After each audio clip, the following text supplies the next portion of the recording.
Welcome and thank you for attending this lecture by Motivation Australia on infection control for health professionals. The learning objectives listed on this slide show what you will aim to have learned by the end of this lecture. To identify the importance in you undertaking effective infection control measures, please pay close attention to the statistics mentioned in this slide. Most of these have been sourced from the World Health Organization. 1 in 10 patients gets an infection while receiving healthcare. There is clear evidence that hundreds of millions of people are affected every year worldwide. There is now a worldwide consensus that urgent action is needed to prevent and control the spread of antibiotic-resistant organisms, such as bacteria, in healthcare. The World Health Organization also states effective infection prevention and control is one solution.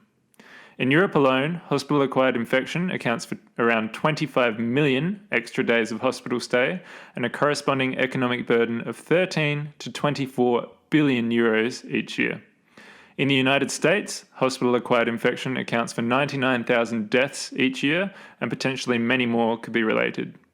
Newborns are at higher risk of hospital-acquired infection in developing countries, with infection rates 3 to 20 times higher than in high-income countries. So what does this mean? Essentially, staff, clients, and people around the world are contracting avoidable infections in hospital and health settings. And this contributes to major health issues, longer hospital stays, economic and health system burden, and globally, there is a crisis of germs becoming resistant to antibiotics, and infection control plays a crucial role in reducing this development.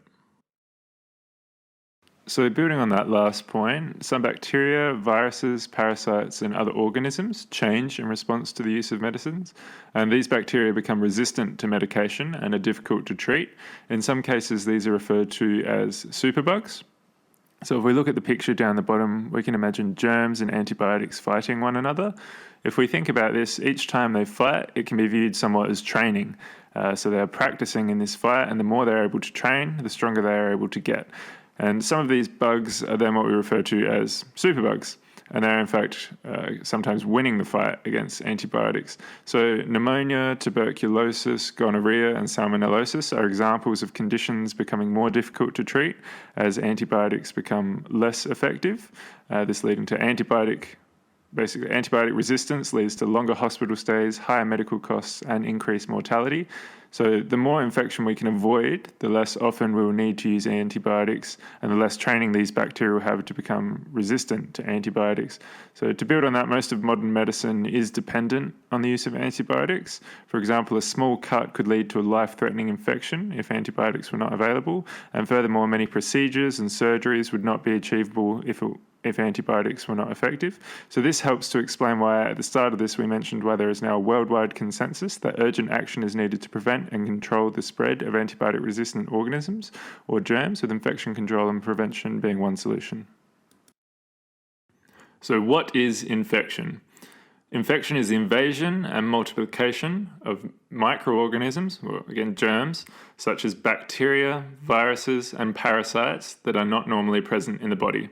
And some example of these are viruses. So there's the flu, the common cold, measles, COVID-19, commonly referred to as the coronavirus. Bacteria can include tuberculosis, Staphylococcus aureus, and there's many other types of fungi, parasites, and arthropods. There are many, many more examples. However, more simply, we can refer to these as germs which invade and multiply in the body for the purpose of this lecture. Next, we'll be talking about transmission of infection. So infection, or germs, can be transmitted and spread using a range of different ways.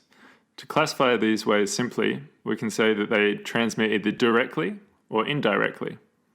So direct would include person-to-person contact, such as touch, droplet spread, such as coughing and sneezing, or indirectly, which would be airborne, where the germ particles can be suspended in the air, or contaminated objects.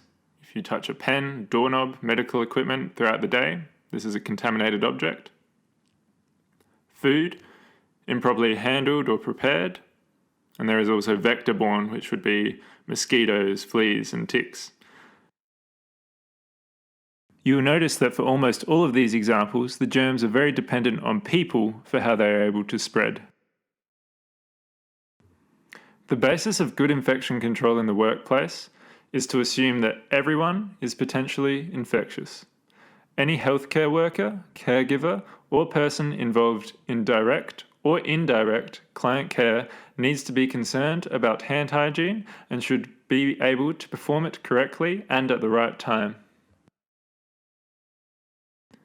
Although we cannot see germs, they are all around us, and it is important to avoid unnecessary spread and exposure. So as mentioned earlier, the spread happens very easily. Furthermore, these germs are invisible, so it is difficult for us to know when they are being spread unless we are mindful and can observe different opportunities when there is spread of infection. And as we are one of the ones who help germs to spread, it is very, very important for ourselves and others to assume we're always at risk, to make our best effort to reduce the spread of germs. Most of the time, people aren't aware that we are contracting or spreading germs, especially when we are trying to help. And we can see in this image here an example of how simple it can be. In a health setting, we are often the vehicles which germs use to go from one person to many others. And as you can imagine, in a health setting, many people are already sick, and exposure to germs can be a serious issue. Furthermore, people who are healthy may quickly become sick. In this image, we can see a healthcare worker carrying the infection and germs from patient A and transferring them to patient B without being aware that he's even doing this. And this is avoidable, is the key point behind this. And with infection control, we can stop this. And this image just shows patient A to patient B. However, you can imagine this practitioner is going to be seeing many patients throughout the day, and those numbers can continue to build. These examples of transmission show how easily germs can spread. This can become like a game of gang-up chasey, and germs can spread to people within or outside of the health setting. This can lead to you becoming infected by germs and may contribute to you carrying them and passing them to colleagues, clients, family, friends, or other people in the community. And this list is some examples of transfer pathways. So it could be from staff to staff, staff to client, client to staff. Client could pass it between each other. Staff could pick up a pen. Another staff member could pick up the same pen. Object, so a door, again, and then someone else touches the doorknob, and then that client goes and see a patient, and then the list does go on. So it can be staff or client, family and friends, and it can also affect the whole community. So what is infection control? Infection control is the actions we take to reduce the risk of transferring germs from or between people or objects. And as germs can be so effective in how they spread from one person to another, infection control, essentially referring to that battle we mentioned earlier of germs versus antibiotics, infection control is our main weapon or shield to reduce the risk of transferring germs from or between people or objects. Great, so we now know infection control is very important, but how can you do it and how can we do it as a team? So these simple steps listed are all components of infection control and make us stronger in our protection of reducing the risk of spread of germs. So one is hand hygiene, personal protective equipment, appropriate clinical layout and workflow, cleaning, waste disposal and sharp management protocols, uniform requirements, staff and health immunization. So firstly, hand hygiene. Washing our hands is a procedure that dates back a number of years to be a key way in protecting ourselves and others from germs. At this point, I'd like to give a quick insight to the history of hand hygiene. So in an Austrian hospital during the mid-1800s, there were two maternity wards, Ward A and Ward B. Ward B had a much higher rate of maternal deaths, around 17%, than Ward A. One person thought doctors might be carrying germs on their hands from infected clients and bringing them into the birthing ward. So then they thought, if people are bringing germs in on their hands, how are we going to overcome that? And if anyone would have any ideas, the solution was hand washing with soap, which was introduced in both wards. So following this, the death rate when giving birth in Ward B fell dramatically to around 4%, a quarter of what it initially was.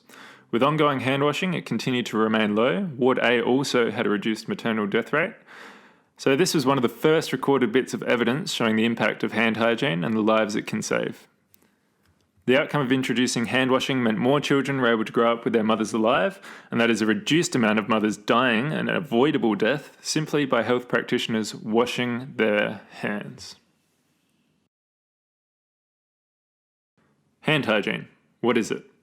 Hand hygiene is an effective and evidence-based method of cleaning hands to reduce potential pathogens, which are harmful germs. The best thing you can do to stop the spread of infection is wash your hands properly.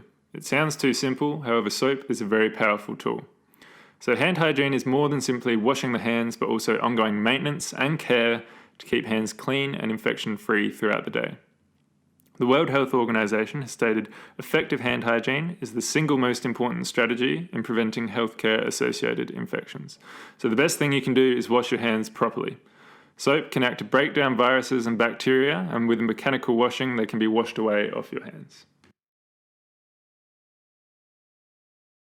Alright, so there are two main methods for hand washing.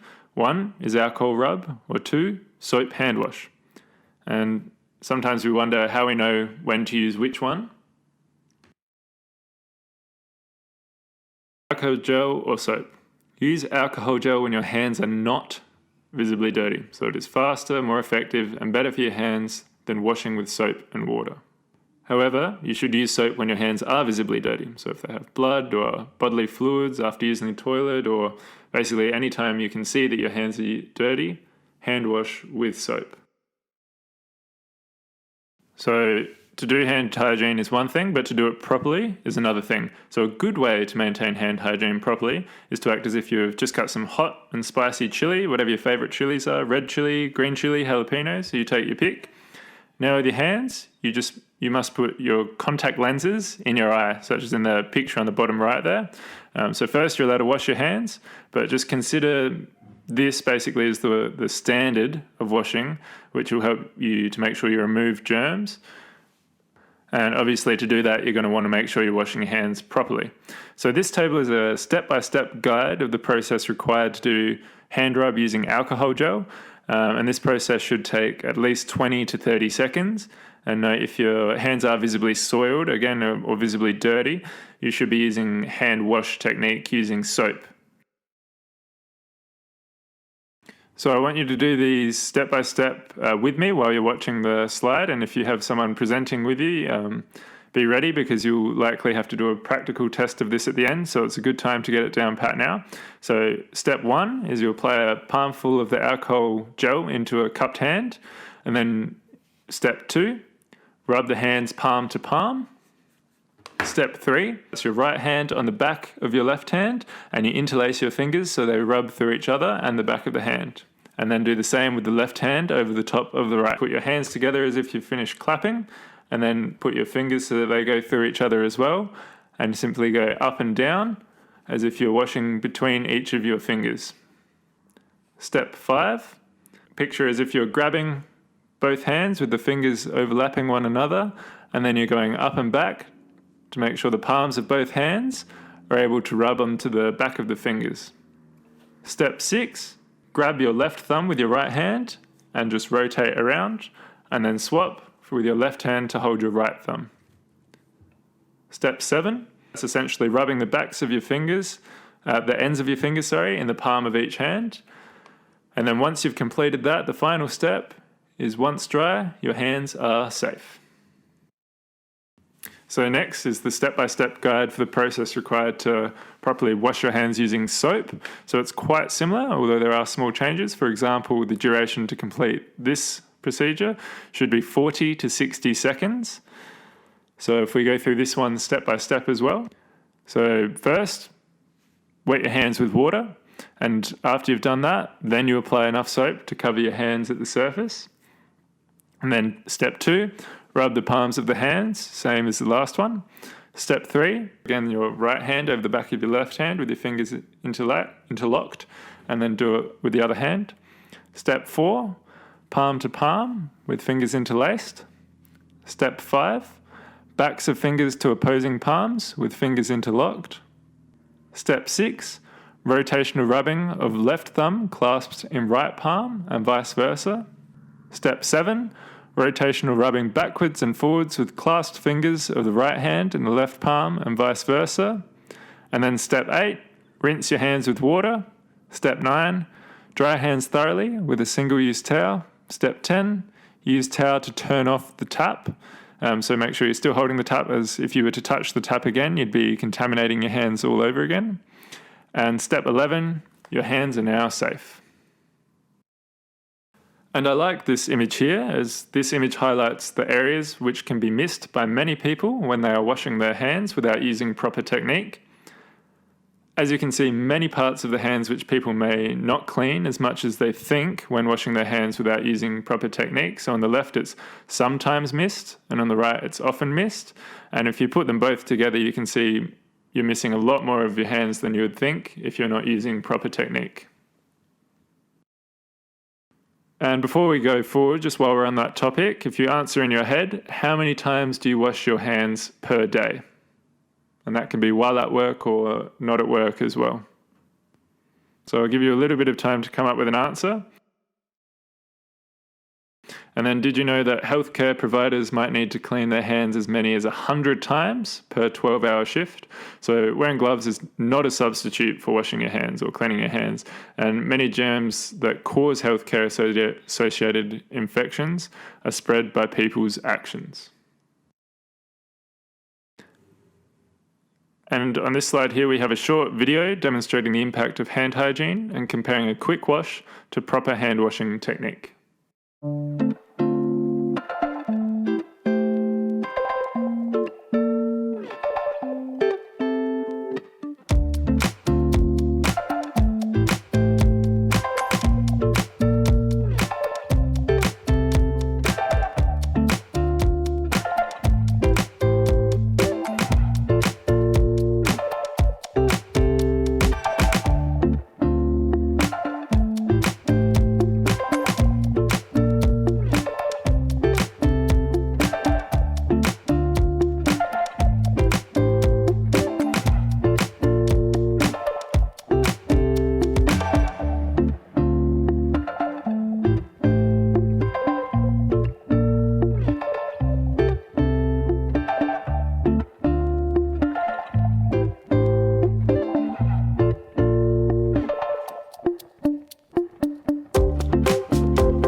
now that you've watched that video, if you're in a clinical setting, please pause this video and do a run through to do a practice run, essentially, of doing correct hand washing and correct alcohol rub. And on this slide, these are a list of examples of moments, we'll refer to them as, when you should be washing your hands. So while listening to this list, consider how often you do these activities day to day and reflect if you're washing your hands often enough.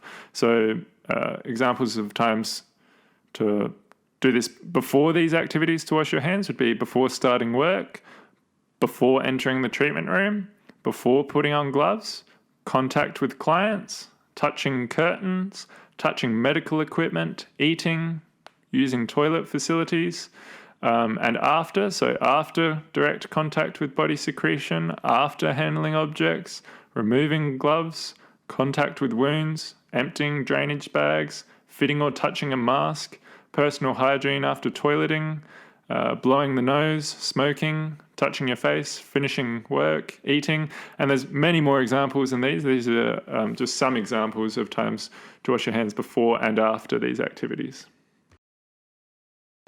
A more accurate way to remember when or the moments to undertake hand hygiene is this. These are the 5 moments of hand hygiene, and these are each of the moments in which you're required to apply aseptic rub or alcohol gel and don and doff or put on and take off appropriate gloves and personal protective equipment within care. So number 1 is before touching a client. Number 2, before clean aseptic technique procedures. Number 3, after body fluid exposure risk. Number 4, after touching a client. And number 5, after touching patient surroundings. So to build on these 5 moments of hand hygiene mentioned, there are the following examples. So before touching a patient, and why do we do this? To protect the patient against acquiring harmful germs from the hands of the healthcare worker. Number 2, clean your hands immediately before a procedure to protect the patient from harmful germs, including their own, from entering their body during a procedure. And number 3, clean your hands immediately after a procedure or body fluid exposure risk to protect the healthcare worker, such as yourself, and the healthcare surroundings from harmful patient germs. And step 4 is clean your hands after touching a patient and their surroundings or immediate surroundings to protect the healthcare worker and the healthcare surroundings from harmful patient germs. And finally, step 5, clean your hands after touching any objects in patient surroundings when the patient has not been touched. So that's to protect the healthcare worker and the healthcare settings from the harmful patient germs again. Okay, so moving on to the next category, we've got personal protective equipment, more commonly referred to as PPE. So building on what we've mentioned earlier about the way to shield yourself and others from germs is the PPE. So PPE is specialized clothing or equipment used to prevent contact with hazardous substances. So this can include gloves, gowns, or masks. And you should wash your hands between each client and follow the 5 appropriate hand hygiene moments. Gloves are a form of PPE and they are single use. So once they're contaminated, they must be disposed appropriately. So you must use fresh gloves for each client. Gloves and personal protective equipment do not replace hand hygiene, and they are to be done in addition to hand hygiene. Examples of when you should put gloves on. So number 1, before a sterile procedure, or number 2, before contact with blood or any other body fluid. Number 3, before contact with a patient and their immediate surroundings. So again, if you're touching, you should be wearing gloves. When should you take gloves off? It is important to remember that gloves do not make your hands immune from infection transmission. So while they protect your hands, they can still quickly become contaminated and carry germs. Germs are also not 100% effective and are to be used to complement hand hygiene, not to replace it. So when should gloves be taken off? As soon as gloves are damaged, when contact with blood, any other body fluid, when contact with a single patient and his and her surroundings has ended, when there is an indication for hand hygiene. There may also be other moments, but these are a basic guideline. So how to put on gloves? Take the gloves out from the box, touch only the restricted surface of the glove corresponding to the wrist, and you put the glove on. So you don't touch the whole glove, just touch the rim closest to the wrist, and then you put the second glove on with the bare hand and touch only the restricted surface of the glove corresponding to the wrist again. If you've put on gloves, you're not allowed to touch anything, as soon as you touch a surface with the gloves, they become contaminated and can carry infection. It is crucial to put on gloves effectively and properly, as if they're not put on properly, again, you will quickly contaminate them and the use of them will not be nearly as effective. How to remove gloves? Pinch gloves at the wrist level to remove it. So without touching the skin of the forearm, and peel away from the hand, thus allowing the glove to turn inside out. And then for the second glove, you'll be holding the first one in the gloved hand, and then hold the removed glove in the gloved hand and slide the fingers of the now free hand to the inside between the glove and the wrist, and remove the second glove by rolling it down the hand and folding it onto the first glove. So discard the removed gloves. If you have access to gloves, please pause the video now and resume after this slide. Take the time to walk through how to correctly put on and take off gloves. Furthermore, masks and gowns may also be required as PPE depending on your role. So other examples of PPE are face and eye protection. So for procedures where there is a risk of splashes or sprays of blood or other body fluids. There are also gowns and aprons. These are to be worn there is a risk of contamination with blood or body fluids, and these must be changed between people. Treatment flow is another important part of infection control. This allows us to ensure that we're able to keep clean areas clean, and areas at risk of germs or dirty will not mix over into the clean areas. Workflow should be from clean areas to contaminated areas. The workplace should be well lit, ventilated, and well organised for efficient routine cleaning. Eliminate inaccessible areas that accumulate dust and soil. Separate areas should be allowed for treatment, patient waiting, administrative and staff room for eating and breaks, instrument sterilisation and decontamination, storage for clean and sterile stock equipment. As we discussed at the start of the module, many germs can evolve and adapt to many types of antibiotics and medicines, this making them very difficult to treat or cure. It is important to check client history to screen for infectious diseases. A client with infectious disease should not wait in a common room with other clients. If this happens, they're risking exposure and spread of infection. Staff must wear appropriate PPE to protect themselves, and therefore others. Some infectious diseases are difficult to treat and resistant to antibiotics. Always look out for the below, which are MRSA, VRE, tuberculosis, measles. Others may also be relevant depending on your setting. These are often seen in patients and are very difficult to treat. The best practice is therefore to avoid contamination. If patients have infectious diseases, you must protect yourself for your own health and safety and to protect yourself from then passing it on to others. Waste disposal is another important component of infection control. Waste is often contaminated and infected. Therefore, safe and correct removal to ensure the area remains clean is crucial. Ensure appropriate disposal of gloves and PPE. Again, these are not to be reused. Once gloves and PPE are contaminated, they must be disposed and put in the appropriate bin within the treatment room. If this is not followed correctly, germs are able to spread throughout the area rather than keeping them locked away in a bin to be removed. Waste disposal should be in accordance with hospital, health service guidelines if available. Infectious waste, which is waste that contains body fluids or tissue, Should be disposed of in a specially marked bin or bag where the treatment is taking place. This should be stored away from clients and general public. General waste should always be put straight into the bin.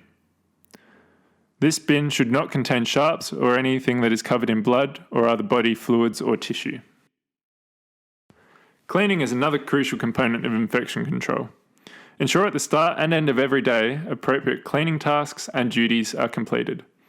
Ensure clinical chairs, plinths, treatment stools and work trolleys are wiped down in between clients with alcohol solution or disinfectant. This making sure if the person has contaminated the chair or work area, it will be clean and decontaminated before the next person uses it. You should also remove all clutter within the workplace.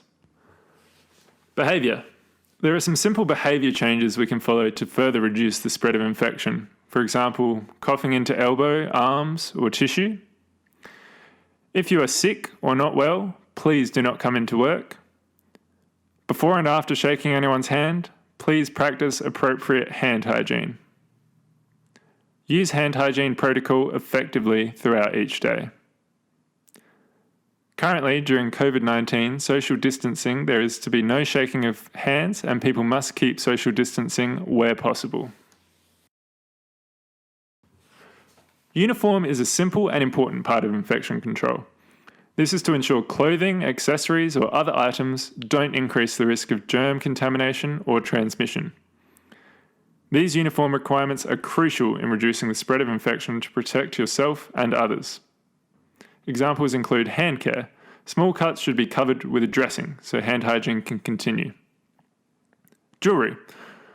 If you are wearing jewellery, rings, only a plain wedding band should be worn in clinical areas. Wrists need to be clear of watches, bracelets, bangles, and personal fitness monitors. A medical essential bracelet, e.g. a medical alert bracelet, are exempt, which means they are fine. Fingernails. Fingernails should be short and clean. Avoid the use of nail polish and artificial nails as these can carry germs. Clothing. Shirts, jumpers, and attire must ensure no sleeves are beyond the elbows. They must be above the elbows as this is further from the hands, which may carry germs. Long sleeve shirts must also be rolled up when providing direct patient care. Hair. If you have long hair, ensure it is tied back. If you do find yourself in a situation where you're exposed or come into contact with blood or body fluids, these are the next steps you should take. Flush the area with running water. Wash the area with plenty of water and soap and use correct hand hygiene technique. Must use hand wash with soap, not alcohol gel rub. Report the incident to the appropriate staff member and senior, and you should also seek medical advice. Another crucial component of infection control that significantly reduces the spread and transmission of disease is immunization. Immunization is the process by which a person is made resistant to an infectious disease, typically by the administration of a vaccine. The aim of this is not only to protect the individual person from infectious disease, yet also to create herd immunity in the community. What is herd immunity? Herd immunity is a way to boost the level of immunity in a population from certain diseases. The image on the right of the slide helps to demonstrate. A population consists of people. These people may not be immunized but still healthy, immunized and healthy, or not immunized, sick and contagious. As you can see in the top image, in a population where no one is immunized but still healthy, as seen by blue, it only takes a few people to be not immunized, sick and contagious, as seen in red, and will lead to a majority of not immunized but still healthy people also becoming not immunized, sick and contagious, as seen on the right. Next, in a population where some people are immunized and healthy, still only a few people will be protected and the majority is still more likely to become not immunized, sick and contagious, as seen in the second image demonstrated by the blue, yellow and red. Finally, in a population where most people are immunized and healthy, spread of contagious disease is contained and many less will become not immunized, sick and contagious, as seen by the dominant amount in yellow in the final visual. So how can immunization help? The more people who are immunised, the stronger the immunity of the herd. As the number of free riders in a population increases, these are people who are healthy but not immunised, as seen by the blue, outbreaks of preventable diseases become more common and more severe due to loss of herd immunity. If you have any questions on this topic or would like further information, please discuss with your doctor. Useful information can also be found at the following World Health Organization page regarding how vaccination can greatly reduce disease, disability, death, and inequity worldwide. If interested, please pause the video, write the site link down to search after listening to the remainder of the lecture. So overall, the take-home messages are: thousands of people die every day around the world from infections acquired while receiving healthcare. Hands are one of the main pathways of germ transmission during healthcare. Hand hygiene is therefore one of the most important measures to avoid the transmission of harmful germs and prevent healthcare-associated infections. No one should get sick seeking or providing care. In the long term, it is important we practice ongoing effective infection control to prevent outbreaks of epidemics such as COVID-19, measles, and Ebola. This has been addressed and reported years before the recent outbreak of COVID-19. Washing your hands is easy. Make sure you protect yourself, clients, friends, family, and your community. Your own and others' safety is in your hands. If you're interested to research further in the topic of infection control or hand hygiene, more information can be found at the World Health Organization website or at any of the following references.